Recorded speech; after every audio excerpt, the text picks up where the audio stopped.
Welcome to IHIP News. Today we are double dipping on the episodes because yet again, Donald Trump has proven to be Vladimir Putin's bitch. Absolutely. And on top of being Vladimir Putin's bitch, he is the least presidential person I've ever seen in my entire life. I trust my French bulldog to be more presidential than Donald Trump. The danger in this issue with Ukraine has been prevalent since the beginning days of when Trump campaigned, of his presidency. He is in the pockets of Vladimir Putin. They know that how useful he is. They know how easy he is to manipulate. And there's no question that when Hillary Clinton spoke about the dangers of Donald Trump as it relates to Vladimir Putin, that is directly antithetical to the values of Western democracy, of the United States of America and our allies. I want to play this clip where yet again on the national stage, he embarrasses all of the United States of America. We have a very good relationship, and I also have a very good relationship, as you know, with President Putin. And I think if we win, I think we're going to get it resolved very quickly.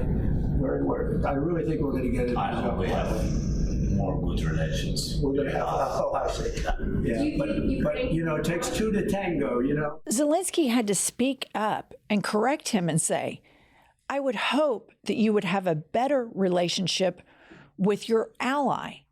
And then Trump says it takes two to tango. This is straight up Russian propaganda. Russia attacked a free and fair country of Ukraine because Vladimir Putin's goals are to get the Ukraine and then move into Poland and expand. And he knows that he's going to have major problems with NATO because of the United States of America. This has been sustained psychological warfare from Russia that has completely enmeshed into the United States of America. So you have a man at the top of the ticket for the third time who basically is a Russian agent. Yes. And then you have members of Congress who are saying Russian propaganda in the Capitol. You remember that clip a while back when, what was his name? The former Speaker of the House, McCarthy. And he said, hey, between us, we all know that such and such is paid by Putin, and we all know that Trump is definitely paid by Putin. Now, this stays here. We don't share that. And he tried to laugh it off. They know exactly what's going on. And a lot of these people have seen more intelligence than we've seen. And American intelligence agencies have been sounding the alarm about how successful this psychological warfare campaign has been. And they have, for the third time, the top of the ticket, somebody who has Russia's best interests at heart. You see the dipshits at the Trump rallies that wear T-shirts that say, I'd rather be Russian than be a Democrat. And it's like, okay, big boy, you go over there and live in Russia. You'll come crawling back here so fast, it'll make your head spin. It's so incredibly dangerous. And this is why in the comment section of this, and if you watch the BBC and you watch any news outside of American news, our allies are very concerned about this issue with Putin and Vladimir's advancement through Ukraine to NATO nations. The fundamental issue with Trump is, A, he's not smart, and B, he is so singularly focused on himself and money that he could give two shits who Putin destroys trying to gain power. As long as he gets the money he wants, they flatter him. I have never seen a more insecure man in the history of the world than Donald Trump. All you have to say is, oh, you're smart, or you're funny, or you're athletic, and he's just like all in. I think it's more nefarious than that. No, I do too. My wider point was, I think they have the goods on him. I think that there's more to this story than meets the eye. I think that you're talking about a former KGB agent. You're talking about a lot of people within the American intelligence agencies that have said, we believe that this man is compromised and we believe that he is a double agent. Now, is Trump smart enough to do all of that stuff? No. But Russia is. Absolutely. I believe that he is compromised, and I believe that Hillary Clinton started whistleblowing about this in 2016.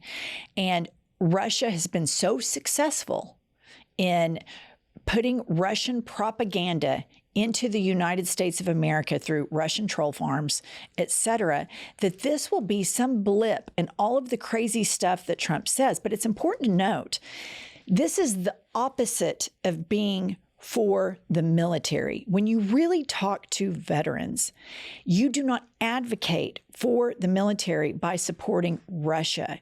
Supporting Russia is going to lead to massive wars. And what is going to be so earth-shattering and mind-bending about it, and you have to pause and really think about the severity of this, is if there is a President Trump, he will unite our military forces with Putin. This is something that is on the forefront of every European nation. They know this. They know that this is his intention and this is his plan because they're not so ethnocentric in the way that they consume news. So this is one of the most dangerous things that he does. Yes, he has the grips. Yes, he doesn't act presidential. Yes, to all the crazy stuff he does. This is incredibly, incredibly dangerous. And I would like to draw a contrast to what a real person that advocates for America, that is on the top of the ticket on the other side. I want the listener to hear what the American position is and what it should be and how it should be screamed from the rooftops again and again and again. Let's listen to this clip from Kamala. There are some in my country who would instead force Ukraine to give up large parts of its sovereign territory, who would demand that Ukraine accept neutrality and would require Ukraine to forego security relationships with other nations. These proposals are the same of those of Putin. And let us be clear, they are not proposals for peace. Instead, they are proposals for surrender, which is dangerous and unacceptable. So, President Zelensky, I look forward to our discussion today, and I will continue to work with you to ensure Ukraine prevails in this conflict and remains a free, democratic, and independent nation. What you just heard there is the voice of American strength and the voice of American partnerships. And that is exactly what scares the shit out of Vladimir Putin. And that is exactly why they started this psychological war campaign in the United States of America. And they've been really successful at it. They have really penetrated a lot of this Russian propaganda into the American public because you have a dumbed-down, ethnocentric, tribal American public that just buys onto this, oh, we'll blow them to smithereens and we'll do this and we'll do that. This is a serious job with big toys at your disposal. And you cannot have an unhinged person that is in the pocket of a former KGB agent, Vladimir Putin. And Hillary was right about every single aspect of this. And it is terrifying. This is one of the more terrifying things that this man has done this campaign cycle. Do you remember when he sided with Putin over Russian intelligence? Yes. I mean, I'm sorry, over the CIA intelligence? Helsinki. Yes. I mean, he just straight up told the American people, I don't believe our own intelligence agencies. I believe Vladimir Putin. Why would he lie to me? Because you're a fucking dumbass, but that's beside the point. You've got Tucker Carlson doing puff pieces over there, and he's like the rainmaker of the MAGAs. And then the DOJ just filed criminal charges about Russia paying right-wing podcasters. This is where they live. This is who they are. They are in the pocket of Putin. And I think I saw someone said, would you rather have Biden as your president or Putin at a MAGA rally? Putin by far. It's terrifying that the party of tear down that wall is now pro-Putin, pro-Russia. This was a very happy day in Russia in the Putin administration to have a candidate for the president of the United States be so weak for democracy. on an international stage like he was today, he was corrected by our ally, and then Trump couldn't leave it there. It takes two to tango. Are you kidding me? He plays the both sides with this. Putin has Trump exactly where he wants him. And so many members of the American public are so ignorant to how dangerous this is, how weak this is, and how compromised a candidate for president of the United States is in advocating for American interests. What he did was just the biggest bend over on national stage. He bent over for all of America and all of our Western allies. It is an embarrassment. It should be disqualifying. But instead, and we engage in this, we talk about, all of his grifts and all this stuff because it's wild to see. But this is what's on the other side of it if he wins. It's mind-boggling to think about. It's mind-boggling. But it is the United States forming an alliance with Russia and destroying NATO. Mm-hmm. It's mind-boggling that it could go there. And I want to play this last clip here. This is Trump's policy. Everybody says they like Trump's policies. We're voting for Trump because we like his policies. This is the Trump policy on Ukraine. I disagree, but I will say this. I believe I will be able to make a deal between President Putin and President Zelensky quite quickly. But what does that look like? What does that look like? What does that? I don't want to tell you what that looks like. I'll tell you what it looks like.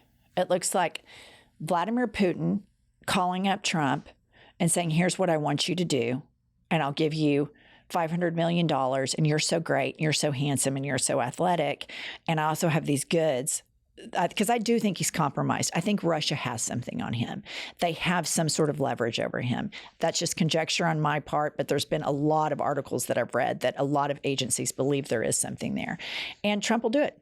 That's what I think his policy is. He'll say, give up your sovereign land. Do it today.